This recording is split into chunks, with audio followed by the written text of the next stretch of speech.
3.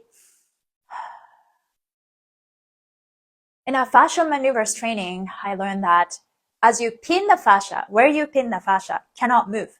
But as you restrict 1 point, 2 point while you pin in and lock in the fascia, everything else needs to adapt around because of what you just did, right? So as I'm pushing in, I notice this part builds an extra pressure.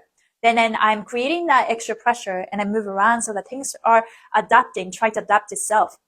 So the funny thing is, the restriction, the temporary restriction actually created a new pattern for your fascia to move. So restrictions are creating more moves.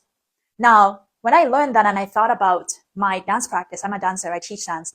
And then when I freestyle, okay, now put on the music and I just dance however you want, right? And then there are so many ways to dance. You can let the music guide you or you just move the way you want to move. In a freestyle practice, okay, now let's practice using only one right arm, right? And then as soon as you put a condition or restriction, okay, now you can only use your right arm. Or now you can only pin it right here and you have to move around with this restriction and condition.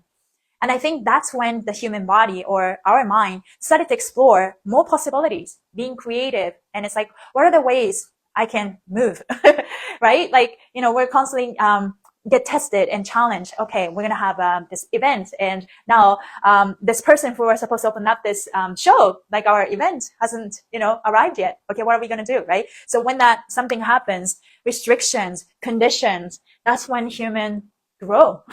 And there's a will, always there's a way, right? So I think that's patterns for ourselves to serve and flow and become the water, the fluidity and adaptability